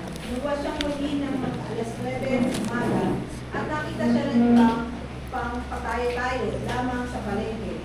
Sinabi niya sa kanila, pumunta rin kayo at magtrabaho sa aking basan at bibigyan ko kayo ng karampatang upa. At pumunta nga sila at lumabas na naman siya nang mag-aalas 12 ng tanghali at nang mag-aalas 3 ng hapon at ganoon din ang ginawa niya. Nang mag-aalas 5 na ng hapon, siya lumabas muli at nakita pa ang ibang wala ng ginagawa. Sinabi niya sa kanila, bakit tatayo-tayo lang kayo dito sa buong maghapon? Wala ko kasi magbigay sa amin ng trabaho. Sagot nila, kaya't sinabi niya, kung gayon, pumunta rin kayo sa aking ubasan. At gumagabi na, sinabi ng may-ari ng ubasan na kanyang katiwala, tawagin mo ang mga manggagawa at bayaran mo sila magmula sa huli hanggang sa unang nagtrabaho. Ang mga nagsimula ng mag-alas 5 ng hapon ay tumanggap ng tig-isang salapi. Tig-isang salaping pila. Nang lumapit ang mga nauna, inakala nila tatanggap sila ng bigit doon. Ngunit ang bawat isa binayaran nila ng tig-isang salaping pila. Na magkagayon, nagreklamo sila sa may-ari ng ubasan. Sinabi nila, isang oras lamang nagtrabaho ang mga ito at muling dumating. Samantalang maghapon kami nagtrabaho at nag-iisa at nakakapasok init ng araw. Bakit naman pare-pareho ninyo ang aming upa? Sumagot ang may-ari ng ubasan sa isa sa kanila. Kaibigan, hindi kita dinaya. Hindi ba pumayag ka sa isang salaping pila? Kunin mo ang para sa iyo at umalis ka na. Ano yung ibig kong bayaran na ang huli ng katulad ng binayad ko sa iyo? Wala ba akong karapatan gawin sa ari-arian ko ang aking kaibigan? Kayo ba'y naiingit dahil ako'y nagmamagandang loob sa iba? At sinabi ni Jesus, ang nahuli ay mauna at ang nauna ay mahuli. Okay. Gas-gas yan, di ba? Lagi natin kinukot yan, laging, ano, lalo sa ano yun, sa ministry. Oh. Sabi roon, so the last shall be first, and the first last.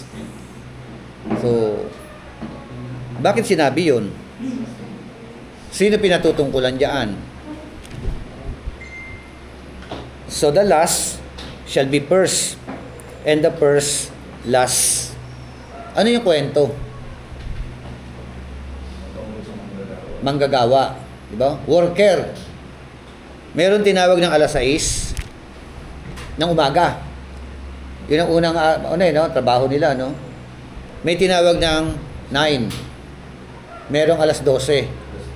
At meron alas 3 ng hapon. At yung pinakahuli, alas 5. Alas 6, sweldohan. Arawan yung sweldo, no? Arawan, ano? Arawan yung nila, no? Sweldo, no? Fair day, ano? Isang denaryo ang sweldo sa loob ng 12 hours na trabaho, no? 12 hours ang common, ano? Kasi 6 to 6, eh. yun ang trabaho. Pero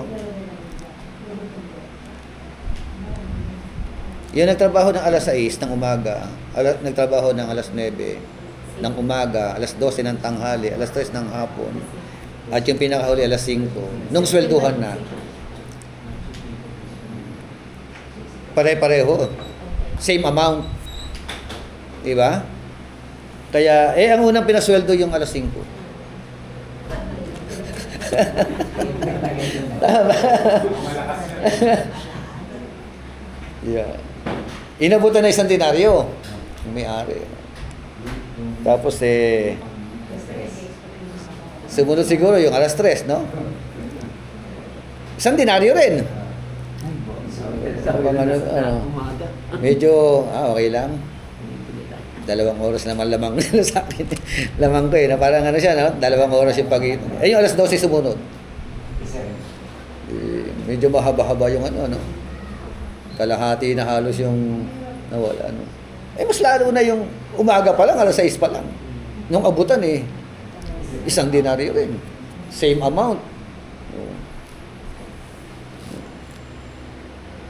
Nagreklamo sila, siyempre, di ba? To compare do sa 5 p.m. na pumasok. Parang sweldo. Sabi, verse 12, muna. So, verse 11, when they received it, they grumbled at the landowner. Nagmurmuring, naggrumbled. Sa may-ari ng and saying, this last man have worked only 1 hour.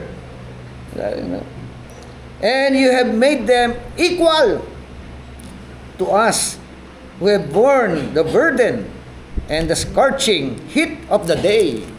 Init nga naman dun, Pakahirap daw sila. So, yun ang kanilang reklamo. Sagot ng may-ari.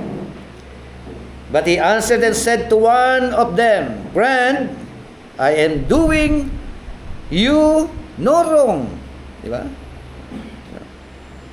Did you not agree with me for a denarius? Yun ang usapan natin, di ba? Sa kanila may usapan, Isang denaryo. Pasok ka, sweldo, 1 denaryo.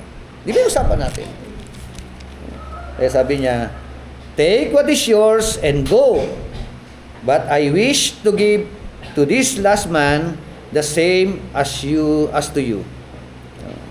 Para sa verse 15, it is not lawful for me to do what I wish with what is my own, or is your eye envious because I am generous. Ayan ang tingin ng nagtrabaho ng alas 6. Makunat. Di ba? Di ba? Unlawful eh. Pero yun talaga usapan nila eh. So, doon sa, pumasok na lang alas 5, generous. Tama ba? Okay, walang message ang dala. Gracious. Di ba? That's how grace operates. Doon din na yung mga worker yun, ano? Oh, Worker. kasi Oo. So, ano po mga lessons dito? Bakit binanggit itong, so the last shall be first, and the first last. Kayo, sa inyong pong mga sariling God is gracious. gracious. Iba yung, compare natin kasi yung grace sa Oh. justice. Magkaiba na po. Oo. Due to you, ang justice, what is due to you? Oo. Ang grace, what is not due to you? Ayun. So, Yun ang hindi grace. pwedeng pagsamahan yung dalawa. Yun yung mas common sa atin. So, Yung sa Minas din siya, takas to, di ba? may connection ba ito sa church at saka sa Yeah. Israel? Meron. Israel. O kung may connection sa Israel at saka sa church, ano inyong kung pwedeng maging pananaw? Meron ko sabihin, Pastor Alan. Pero iba kasi ng owner na ang choice niya yung basta yun ang piliin. Pero ang tinitingnan din para sa akin ay yung testing of character, tapos yung patience, Mm. yung as the whole. Bakit binigay niya yung last na yun? Okay. Kung pwedeng bigyan niya ng gano'n, pwede niya mas testing. Doon sa last, gracious siya. Ay, yung una. Justice naman yun eh. Pinag-usapan natin. Oh. Di ba? Oh. Lahat tayo mayroong kingdom na heaven. Di ba? Whether tinawag ka nung una na matagal ka nagtrabaho, o ngayon ka lang tinawag. Ano ang implikasyon ng one denarius na halimbawa? Kung ano yun? Anong parang kumakatawan saan? Kasi sweldo yun eh, wages yun eh. No? Isang araw. Wages yun eh. No?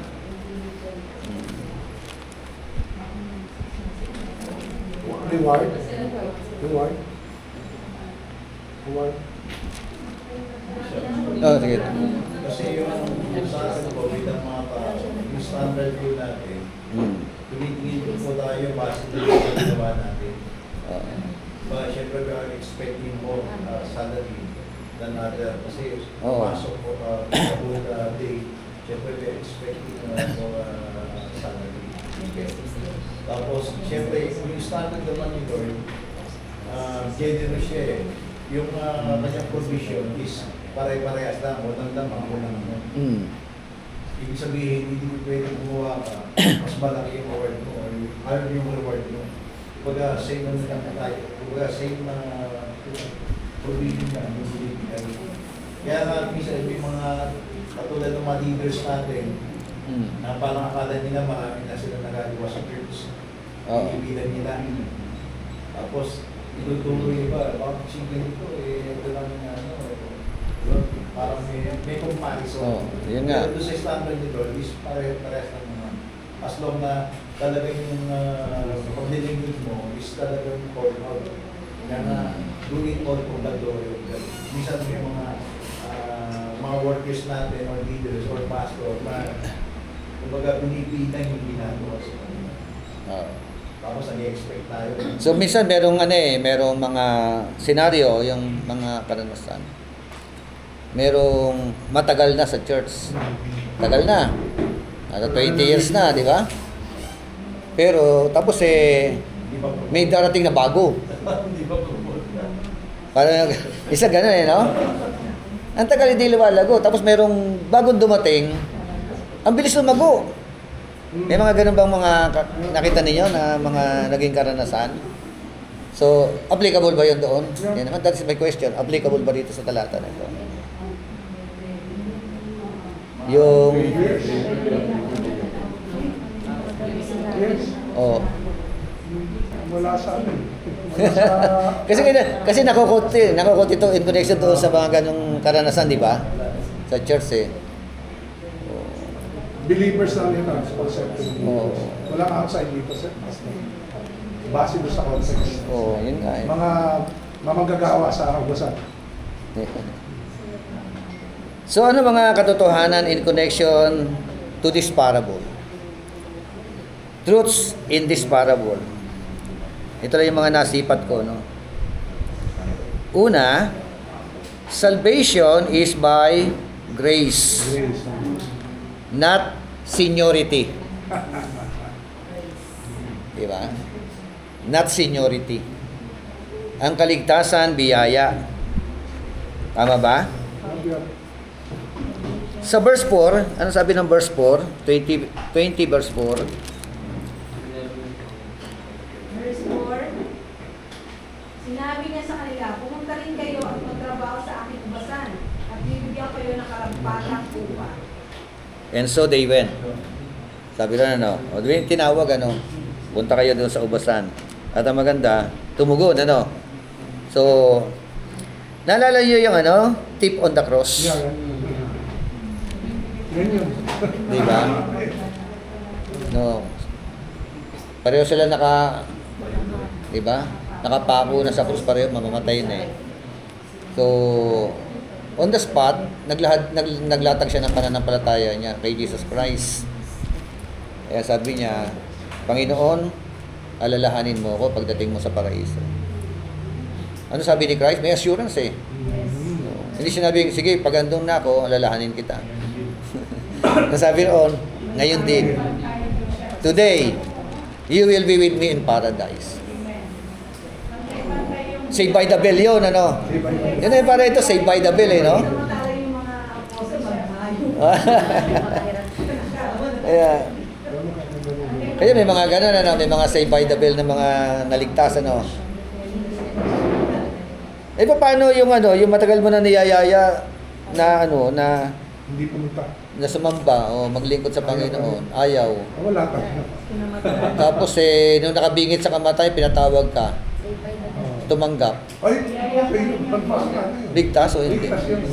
Salvador. Salvador yun.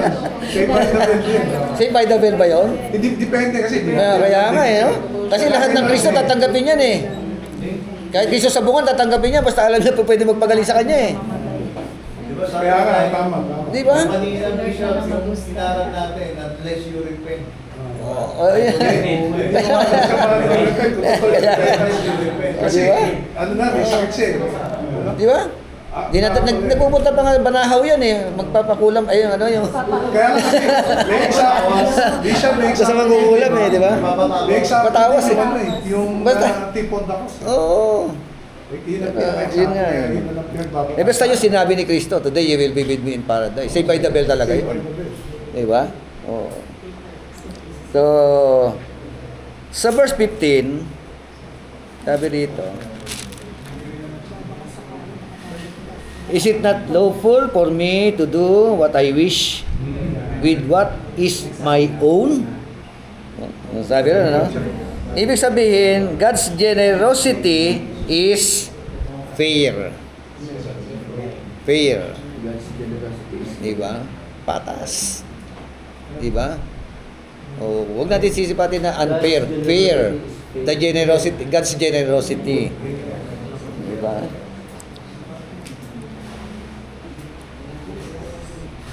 So, yung po mga nagreklamo, their problem was not injustice. It was comparison. Diba? Minsan may mga ganun, Parang yung anak nung prodigal son, yung isa doon, Nandun naman siya sa loob ng Bakit ako? Yung comparison. Normal lang ako mapagkatay. Kaya, sa atin din, mga ganyan sa loob ng simbahan, So, kingdom values sa talata 16. Yun na yun, binasa natin. So, the last shall be first, and the first last. Actually, yun nga, may mga warning. at lesson. Don't grumble at His grace. That is the first lesson. Don't murmuring. Don't upset the kind of person. No? When He called at the time of 6 a.m., di ba? 9 a.m., 12 p.m., 3 p.m., 5 p.m., di ba? So, another one, don't procrastinate. Ano yung procrastinate? Ano yun? Delay. Mamaya na. Oo, wag din naman. Yun ang lesson, ano? No, kasi iba, sasabihin sa'yo, pare, sama ka sa amin, lingkod na tayo kay Lord. Simba ka. Hindi, pare, marami pa akong, ano, iba nga, niyayaya ako, sabi, pare, hindi pa ako makasama. Bakit? Eh, may number 2 ko, hindi ko pa kayang iwanan yung number 2 ko. Yung mga ganun ba? O tsaka na, pagka medyo ugod-ugod na. No? So, bakit hindi dapat nagkaroon na tinatawag na mindset ng procrastination? Anytime you will die. Anytime, ano? Yung Oo. anytime you will die. Death is coming soon. Hindi mo alam yan. Kasi sa 2 Corinthians 6:2, pakibasa po 2 Corinthians 6:2.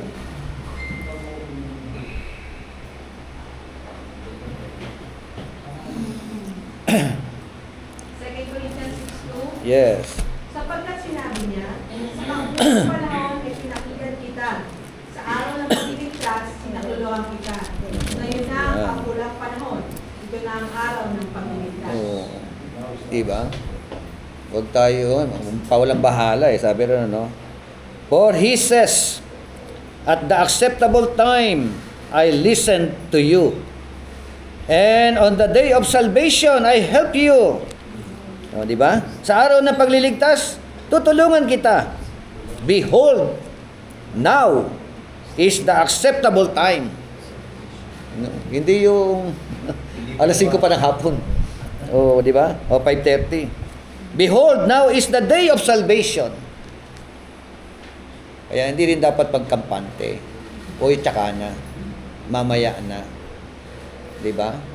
Ang sabi ng Bible, merong acceptable time. At yun ang panahon ng pakikinig. Di ba? At merong day of salvation. Yun ang araw ng pagliligtas. Kailan yun?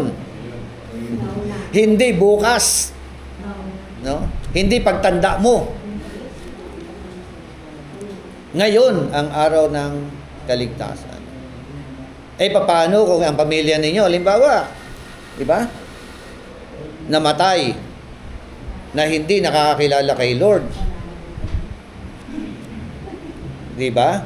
At wala kang ginawa, wala kang magawa. Pwede ba ilagyan ng rest in peace? Samantalahin po ninyo yung mga mahal ninyo sa buhay. Diba? Now is the acceptable time. Today is the day of salvation. Ano sa Facebook eh. Happy birthday, Dad. Oo, birthday. Happy in heaven. Eh, hindi naman believe. Paano nung yun nga, totoo yun eh. Kaya ako, pagka ganun, hindi na ako mabati eh. No? Yeah, kaya katulad sabi ko nga kayo sa inyo kanina, nabasa ko, in hell, yung mga soul doon, they were begging for another chance. Begging for another chance. But the problem here on earth, God gave them too many chances. Lots of chances. But the problem, they ignore the chances. Nagiging mahalaga kasi, Bishop, ang pagkakataon sa panahon ng kalimitan. Pero pag hindi ka gipit, you ask chance. Diba? Kaya ganun po siguro. Kasi dito, Kaya may trials eh. the last shall be first and the first shall be last. Kasi ang una dyan, mga Israelita binigyan ng favor. Yes, ito. Sa kanila yun eh. Kaligtasan sa kanila. Diba? Sila yung first. Amen? Eh, hindi nila pinahalagahan. Napunta sa church. Ngayon, ang ano ni Lord sa church. kailangan member ka ng church o templo ka ng Diyos. Di ba? Alala ko. Tama Ganun ko eh. na yung iglesia. Oo. Hindi ko sa... Kaya yung church, it composed of Jew and Gentile Christian. Technical term ng Diba? church of Christ. Tama sa Yung mga Pariseo, yung mga Israelita, tingin nila first sila. Ang tingin nila sa mga makasalanan, walang kwenta, last. Pero, marami mga makasalanan na repent. Katulad yun na dinadagukan pa yung dibdib eh. Binigyan pa ng bearing ni Lord yun eh. Kaysa naman doon sa hipokrito na, kunyari, righteous. Diba? First ang tingin nila sa kanila eh. Pero in the eyes of God, yung inaakalang last, first in the sight of God. Yung scribe dun sa Malta, feeling righteous yun. Kasi mahal niya yung mga kapwa niya. Kaya hindi nga niya alam kung ano yung definition ng love. Kasi ang love Hindi, ang implikasyon noon, denial yun eh. alam niya yung love your neighbor. Love your neighbor, yung But in reality, wala sa realidad. Pero hindi yung Oo. labas sa kanyang ano, Yun, galit nga oo. siya sa... Kaya nga sa sinasabi, mga prostitute. i-action mo yan, sabi ni Kristo eh. Gawin mo yan. Do this. Di ba? Yun ang sinabi ni Christ. Si Christ ang nagbunyag eh, kung anong klaseng neighbor siya eh. No? Kaya ang mga Jew bishop ngayon, meron silang tinatawag na spiritual pride. You know? Oh. Hindi kami ang ano. Pero Yun. makita natin yung mga ginagawa nila. Yes. Oh. Kaya nga, Hindi ano eh. kala nila, yun nga, first sila. Sa total talagang ano eh, first sila eh. First talaga sila. Sila yung chosen eh. Pero sa totoo lang, kahit na Jew ka, kung hindi ka naman Christian, you are not belong. Opo, biological. Abraham ka. Abraham seed ka, biological. Pero ang mahalaga yung spiritual Abraham eh. Abraham seed eh. Sino yon? Yung mga may kaugnayan kay Christ, kumilala kay Kristo. Di ba? Eh, sabi nga ng 539 eh, di ba? Ng John eh. Oh. Sinasaliksik ninyo ang kautusan. Sa pag-aakala ninyo na kayo magtatamo ng buhay na walang hanggan sa pamamagitan ng pagsasaliksik sa kautusan at pagganap niyan. Hindi ba ninyo alam, ako subject ng kautusan. 539 hanggang 40. But the problem with you, searching the scripture, pero hindi nyo naman ako kinikilala. Di ba?